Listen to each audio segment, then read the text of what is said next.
तकरीबन जिंदगी में 24 मरतबा प्रिसाइडिंग ऑफिसर रह चुका हूँ, इसलिए सारे तजुर्बे मेरे साथ है। BLO बूथ लेवल ऑफिसर वो बरकरार है।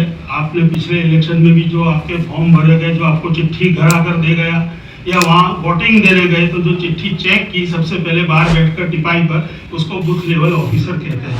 वो वही रहेगा जो पहले था। और आजकल अभी 3 दिन उनकी ट्रेनिंग चल रही है इलेक्शन कमीशन की तरफ से। उसके बाद 3 तारीख से वो फील्ड में आएंगे। फील्ड में आने के 2 तरीके हैं। अब तक तो ऐसा होता था कि इलेक्शन से पहले हर संडे सैटरडे को वो अपने बूथ पर बैठते थे और चेक करवाते थे, कोई जिसको नाम दाखिल करना है, जिसको निकालना है, कोई कहीं चला गया है, ट्रांसफर करना है, वो सब होता था। शायद इस मरतबा वो गवर्नमेंट को सोचने का है कि उनको क्या दे रहे हो, क्योंकि जितना भत्ता देंगे उसके मुताबिक काम होगा। घर घर जाने की बात है SIR में। वो फॉर्म जो सम्राट भाई ने बताया वो घर आकर भरेंगे BLO। उस वक्त आपको जागरूकता जगानी है। घर में औरत के पास दस्तखत करा के ले जाएगा और वो अपनी मर्जी का भरेगा। ये खास ध्यान रखना है। अमजद भाई आपको भी कहता हूँ, वो BLO है। हमारे भाई ने बहुत अच्छी बात बताई, BLA बूथ लेवल एजेंट तैयार करो। मैं जब भी प्रिसाइडिंग ऑफिसर था, कई मरतबा ऐसा हुआ है कि सारी पार्टी के एजेंट नहीं आते थे तो मैं वोटिंग चालू नहीं करवाता था। हालांकि सिक्योरिटी ऑफिसर वाले मुझे प्रेशर करते थे, लेकिन मैं आज इस जगह का बादशाह हूँ। मैं चाहूँ जब शुरू कर सकता हूँ। मेरी डायरी में मैं लिख सकता हूँ कि अभी 2 एजेंट बाकी हैं। ये एजेंसी पार्टी तय करती है, लेकिन कहीं कहीं पार्टियां मायूस हो जाती है कि चलेगा, इस बूथ पर नहीं भेजना। तो जो हमारे भाई ने बताया कि दूसरी पार्टी का एजेंट भी उस बूथ के लिए जा सकता है, फिर मैं एजेंट हूँ, वो किसी भी पार्टी के उम्मीदवार से खाली दस्तखत करा के नॉमिनेट कर हो सकता है। और ऐसा मैंने किया भी है। एक इलेक्शन में बहुत पहले कच्छ भुज हम गए थे कैंपेन में, और वहाँ 20 बसें रवाना हो चुकी थी अजमेर। 500 रुपए देते, वोटर ID कार्ड ले लेते और उनको टिकट दे देते, जी बस पे चढ़ जाओ। इलेक्शन के दिन छठी शरीफ था, 20 बसें रवाना हो चुकी। मैं वहाँ पहुंचा था ऑब्जर्वेशन में दूसरी पार्टी की तरफ से। मैंने उम्मीदवार को कहा कि भाई तू अर्जी कर। ना मैं नहीं करता। अल्लाह मिल गया, कर भाई, और तेरे एजेंट को दे, वो दस्तखत दे कर, और जा कलेक्टर के पास, इलेक्शन ऑफिसर के पास। जब वो गए, उन्होंने 40 बसें डिटेन किए रातों रात। ये भी होता है इलेक्शन में, मेरा तजुर्बा है। इसलिए मैं आपको अच्छी बात है, शमशाद भाई बहुत पहले जागे। जब शमशाद भाई ने कहा कि इलेक्शन कमीशन पहले पार्टियों के साथ डिस्कस करता है, ये उनकी जिम्मेदारी है, कॉन्स्टिट्यूशनल है। हमारे दिमाग से ये निकालते कि ये आया है अनकॉन्स्टिट्यूशनल। अनकॉन्स्टिट्यूशनल क्या है वो भी मैं आपको समझा दूं। जो भी ये लोग काम करता है, अगर उसके साथ आपका धमकी भरा या अच्छा सलूक नहीं करोगे तो वो अनकॉन्स्टिट्यूशनल हो जाएगा। इसलिए मोहब्बत से उसको बिठाकर उसको पूछने का, भाई मैं इसका फोटो भी ले लेता हूँ और तू दस्तखत ले जा, हमारे घर में इतने वोटर हैं, बराबर हो सके तो उसको चाय पानी भी पिला दो, और कहने का उसको कि जब इलेक्शन आएगा हम तुझे पकड़ेंगे अगर वोट नहीं दिया। थोड़ी सी धमकी भी देना है। ये बूथ लेवल ऑफिसर और बूथ लेवल एजेंट तो जिम्मेदारी NGO की है और पार्टियों की है। अगर पार्टी नहीं करती तो NGO करेंगे, ठीक है। तो बूथ लेवल एजेंट और बूथ लेवल ऑफिसर बहुत कीमती चीज है इलेक्शन के अंदर। SIR में रिनोवेशन है। अभी ये बताया भाई ने कि डिलीशन होता है। मैंने 20,000 वोट खुद डिलीट किए हैं, बोलो क्या करना। मैं खुद मुजरिम हूँ इसका। खुद ऊपर से प्रेशर आया क्योंकि 2002 में स्थानांतर हुआ, सबसे ज्यादा आनंद हमारा डबल हो गया। सारे देहातों से आनंद में जमा हो गए, बसा दिए। फिर सेंसस वाले आए मेरे पास कि आप सेंसस के सुपरवाइजर थे, ये दफ्तर है, आप दस्तखत कर दो। तो क्या कर सकते। 20,000 वोट निकालवाए मेरे से, और अभी कॉर्पोरेशन बनाने का तो डालने फिरते हैं कि कैसे इनको कॉर्पोरेशन बना के डालें। सब मैं जानता हूँ, लेकिन वो उस वक्त मैं नौकरी पर था, वफादारी के साथ काम करते थे, और मैं न किसी पार्टी का हूँ। उसी वक्त भी मैं कहता था कि मैं गवर्निंग बॉडी में हूँ, इलेक्शन कमीशन के साथ। इलेक्शन कमीशन वाले भी आज भी आपको यही कहेंगे कि हम पार्टी से ऊपर है, पार्टी के साथ हम मशवरा करते हैं। एक और दौर आएगा NGO के साथ और जिम्मेदारों के साथ, डिस्ट्रिक्ट लेवल पर भी इलेक्शन कमीशन आएगा बात करने के लिए। उस वक्त भी हमें जागरूक बनकर अपने जो मसाइल रखना है। शुक्रिया जनाब। परेशानी थी और उसके अगले दिन पॉलिटिकल पार्टियों को और परेशानी हो गई, क्या नामत आ गई, और बार बार ये मुद्दा पॉलिटिकली पार्टी का आ रहा है कि उन्हीं को इसके अंदर इन्वॉल्व ज़्यादा होना चाहिए। और सच्चाई भी यही है कि होना तो चाहिए था कि प्रोग्राम कोई पॉलिटिकल पार्टी ऑर्गेनाइज करती, लेकिन ये जो संसद उनकी टीम ने इसको ऑर्गेनाइज किया है, सबसे पहले इनका बहुत बहुत शुक्रिया कि आपने सबसे पहला फिक्रमंद हुए, सभी को इसकी फिक्र थी जैसे हुआ कि अब क्या होगा, क्या करना चाहिए, लेकिन आप लोगों ने जो जमा किया, और एक अफसोस ये भी है कि आपने सभी पॉलिटिकल पार्टी को बुलाया, लेकिन उसमें जो बातें हमने रखी हैं, पहले मैं उन पॉइंट्स को यहाँ दूं कि सबसे पहली चीज तो ये है कि सरकार भी ऐसा, ये एक तो जल्दबाजी है, इसलिए कि हम पहले ही देखते हैं कि वोटर लिस्ट के अंदर नामों की कमी हर इलेक्शन में पाई जाती है। जब भी कोई इलेक्शन होता है तो हम देखते हैं कि उसमें किसी का नाम गायब है, किसी कमी कमजोरी है, तो होना तो चाहिए था कि उस कमजोरी को पहले दूर किया जाए कि हर इलेक्शन के मौके पर तुम्हारे लिस्ट के अंदर से वोटर गायब कैसे हो जाते हैं, जिन वोटरों ने पिछले इलेक्शन में वोट डाला है अगले, तो ये कमजोरी है जिसको दूर करना चाहिए था। तो बजाय इस कमजोरी को दूर करने के एक नई चीज लाने गई बगैर किसी तैयारी के। पहले दूसरी चीज ये है कि लोगों के डॉक्यूमेंट सही नहीं, बड़ी तादाद में लोग हैं कि जिनका नाम यहाँ अलग है तो वहां स्पेलिंग की मिस्टेक है, और काफी सारे डॉक्यूमेंट्स में प्रॉब्लम है। जिन लोगों के अभी डॉक्यूमेंट मुकम्मल नहीं है उन पर एसआईआर छुपा जा रहा है अपनी कमजोरी को छुपाने के लिए। तो चुनाव आयोग को पहले अपनी कमजोरी इस लाइन से दूर करनी चाहिए। तीसरी चीज ये करनी चाहिए थी कि आवाम के अंदर अवेयरनेस के प्रोग्राम चलाए जाए। आवाम में कोई अवेयरनेस का प्रोग्राम नहीं लाया गया, उन्हें डॉक्यूमेंट की लाइन से तैयारी की कोई ऐसी गाइडलाइन नहीं दी गई कि आपको क्या करना चाहिए।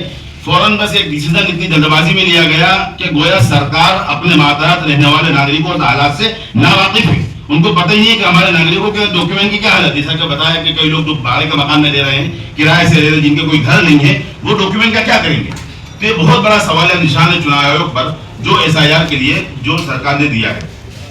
इसी तरीके से एक बात जो बार बार कही गई और खासकर शमशाद भाई ने जो कही है कि बूथ लेवल के हिसाब से जो काम हो सकता है बहुत आसानी से होगा, और इसको जितना अच्छी तरीके से कोई पॉलिटिकल पार्टी कर सकती हो कोई नहीं कर सकता। इसलिए कि देखिए इलेक्शन में नजदीक है और हर पॉलिटिकल पार्टी अपने बूथ की तैयारी में लगी हुई हो, तकरीबन तैयारी कर चुकी होगी या कर रही होगी, तो वो अपने बंदों को इस काम में लगाएं। लोगों को अवेयरनेस के अंदर डॉक्यूमेंट की तैयारी के लाइन से जो भी आवाम को हमारी जरूरत पड़ सकती हो, तो हर पॉलिटिकल पार्टी अपने अपने जो बूथ लेवल की जो कमेटी है जो भी है उनको इस काम में लगाते, तो इसका फायदा बहुत अच्छा होगा। जैसा कि शमशाद भाई ने बताया कि हमारे लिए वो 10-15 दिन का काम भी नहीं है, बहुत आसानी से हम इसको कर सकते हैं। दूसरी चीज, ऐसी चीजों के अंदर अफराद की जरूरत पड़ती है। तो देखिए ये जो प्रोग्राम आज ऑर्गेनाइज हुआ है और जैसा ट्रेनिंग का प्रोग्राम भी आइंदा करने को कहा है, तो जो लोग यहाँ गैर हाजिर है उनको भी बुलाया जाए और जो लोग है वो भी मौजूद रहे, और अगर अफराद की जरूरत पड़ती है तो हम एसडीपीआई की तरफ से जितने भी कैडर की जरूरत पड़ती है इंशाल्लाह हम देने को तैयार हैं। और जो भी जरूरत पड़ेगी, इससे पहले भी इलेक्शन काल के कैंप लगातार हमने 50 से ज्यादा कैंप अब तक हम कर चुके हैं, बल्कि उससे ज्यादा होंगे। तो इस ताल्लुक से अगर जब भी अफराद की जरूरत पड़े वो इंशाल्लाह हम अपने अफराद देने को तैयार हैं। इसी तरह ये बात आवाम तक पहुंचाने हमारी जिम्मेदारी है। अमूमन होता यह है कि जब इस तरीके के प्रोग्राम होते हैं तो हम लोग जो फिक्रमंद लोग हैं, ये सारे फिक्रमंद हैं जो वर्किंग डे के अंदर भी सब कुछ बारिश के अंदर भी आ गए, तो हम तो आ जाते हैं, लेकिन ये बातें आवाम तक नहीं पहुंचती। तो ये गैप कहाँ है हमको देखना है। तो ये जो बात हम यहाँ पर करते हैं वो जितना हो सके आवाम तक पहुंच जाए। जब आवाम तक पहुंचेगी तभी आवाम को हमसे फायदा होगा। लेकिन हम बड़ा प्रोग्राम कर लें, सारे अच्छे लोगों को जमा कर लें, फिक्रमंद लोग जमा हो जाएं, लेकिन अगर आवाम को उसके बारे में नहीं पता है तो प्रोग्राम हमारा सक्सेस नहीं है। तो आवाम तक इस प्रोग्राम की इत्तला हो और किससे हमें कांटेक्ट करना है, किस काम के लिए, वो भी आवाम को मालूम होना चाहिए, तभी हमारे प्रोग्राम। लोकशाही टिकने वाली नहीं है। मैं 77 में जेल में गया हुआ आदमी हूँ, इस इंदिरा गांधी के अंदर, इस कांग्रेस के अंदर जेल में गया हुआ आदमी हूँ, मेरे को अनुभव है इस बात पर। लोकशाही में कभी भी जब मैं उस जैसे कहा ना, मैं इस पर एकदम कतई मैं मानने वाला नहीं हूं कि आप पॉलिटिकल पार्टी पे डिपेंड नहीं कर सकते हैं। अगर इसको आप एक राजनीतिक रूप से एक जिसे कहते हैं जनवादी आंदोलन का स्वरूप देखेंगे, राष्ट्रीयता को निर्माण करने की जरूरत देखेंगे, हमारी राष्ट्रवाद को लड़ाई के अंदर हमें उतरना पड़ेगा, तो ये बीएलए बनकर उतरना पड़ेगा। ये छोटी बात नहीं है। मैं कश्मीर की बात करता हूँ, मैं कश्मीर में रहा हूँ बहुत साल, कश्मीर में कश्मीर अफेयर मिनिस्टर का पॉलिटिकल सेक्रेटरी भी था। मैं अनुभव से कह रहा हूं, जेकेएलएफ और नेशनल कांग्रेस के अंदर एक ही कड़ी थी और वो कड़ी थी बीएलए। आपको ये समझना, ये भूल नहीं जाना चाहिए। कोई भी जगह पे जहां पे जब लोकशाही की बात आती है तो एक जो बीएलए होता है वो कार्यकर्ता राजनीतिक होना चाहिए। पैसे से कार्यकर्ता बनाकर आप अगर लोकशाही को बचा पाएंगे तो कभी नहीं हो पाएगा। इसलिए आप जितना भी भाषण हम लोग देंगे, हमारा काम है कि हम कैसे उस बीएलए को खड़ा करने में मदद करें। वो नहीं आए तो उनके घर जाएं, पार्टी नहीं आए तो पार्टी का धरना लगाएं और कहें आपको करना पड़ेगा अगर आप लोकशाही में मानते हैं।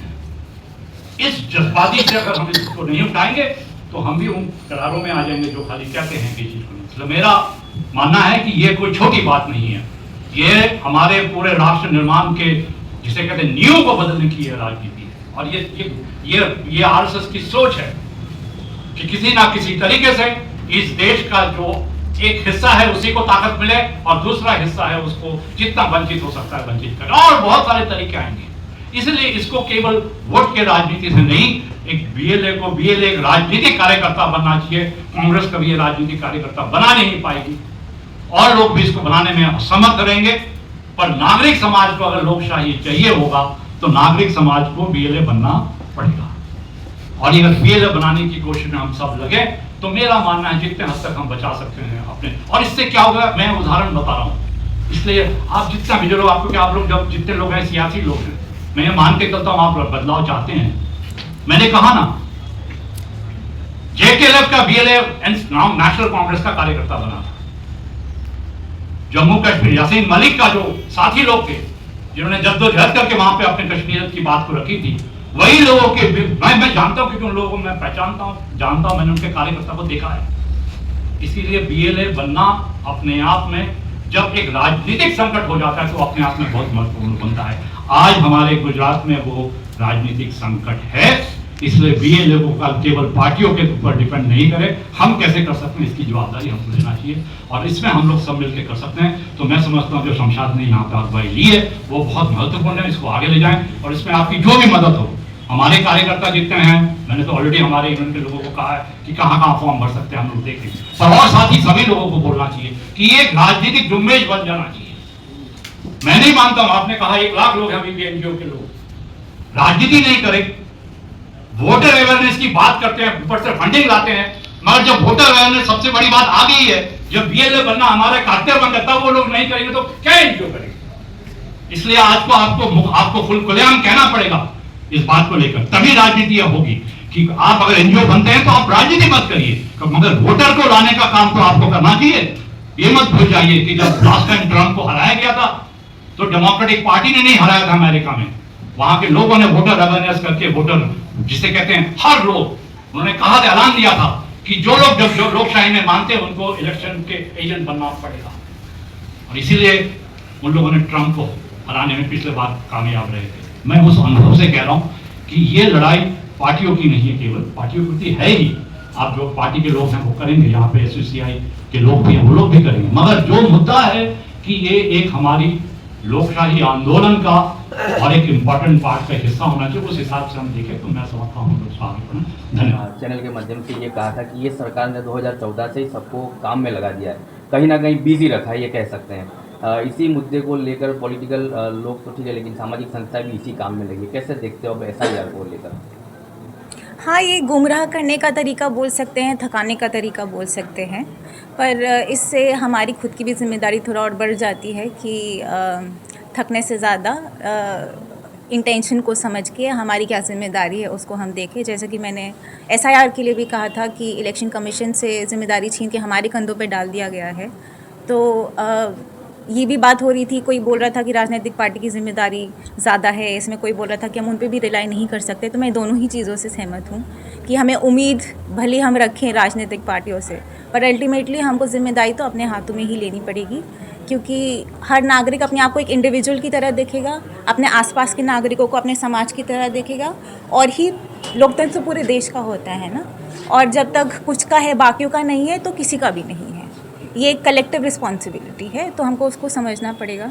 और बाकी 2014 या 19 से जो भी होता जा रहा है, कुछ भी अब चौंकाने वाला तो रहा नहीं है ये सरकार जो करती है, पर फिर भी बहुत दुख की बात है कि 2025 में हमको इस मुकाम पे पहुंच जाना चाहिए था कि जो लोग बेघर हैं, जिनके बैंक अकाउंट नहीं है, जिनके हाई स्कूल सर्टिफिकेट नहीं है, प्रॉपर्टी नहीं है, आधार कार्ड नहीं है, हम उनको कैसे इंक्लूड कर सकते हैं इस सूची में। हमको उस विषय में बात करनी चाहिए थी, पर उल्टा हो रहा है कि जो लोग हैं उनको और निकाला जा रहा है, गलत नामों को जोड़ा जा रहा है जिनके नाम से बीजेपी को वोट जाएगा। तो अब पूरे देश की तो जिम्मेदारी मैं किसी को क्या ही याद दिलाऊंगी, पर हम गुजरात और अहमदाबाद की अगर बात करें तो यहाँ के जितने भी संवेदनशील इलाके हैं, 2002 में जिन लोगों को जिन इलाकों से छोड़ के जिन इलाकों में जाना पड़ा मजबूरी में, और उसके बाद से जहाँ जहाँ डेमोलिशंस हुए हैं या 2025 में बचे हुए जो 2 महीने हैं 2026 और 2027, ये बारातें ख़त्म तो या कम तो नहीं होने वाली हैं। तो जितने भी ऐसे इलाके हम उनकी लिस्ट बना के पहले उन इलाकों से काम शुरू करें, क्योंकि एड्रेस चेंज हो रहा है, किसी का काम कहीं और हो रहा है, घर कहीं और है, बच्चों के स्कूल चेंज हो रहे हैं, मूवमेंट बहुत है, तो उससे भी उनके वोटिंग पे फ़र्क पड़ता है।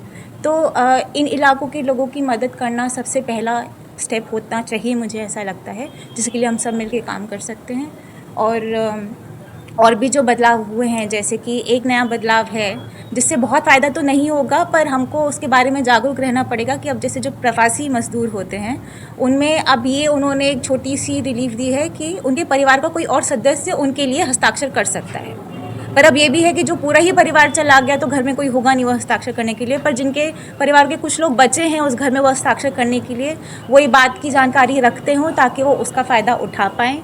तो ये जो छोटे मोटे बदलाव होते रहेंगे आए दिन, हम उसको लेके अवेयर रहें और दूसरों तक भी ये जानकारी पहुंचाएं ताकि उनका कम से कम इस्तेमाल करने से लोग वंचित ना रह जाएं।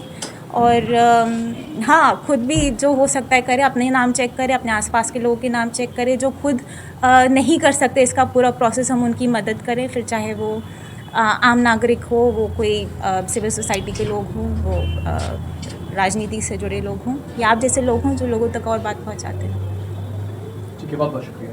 आप तक समाचार हमेशा रखे आपको आगे।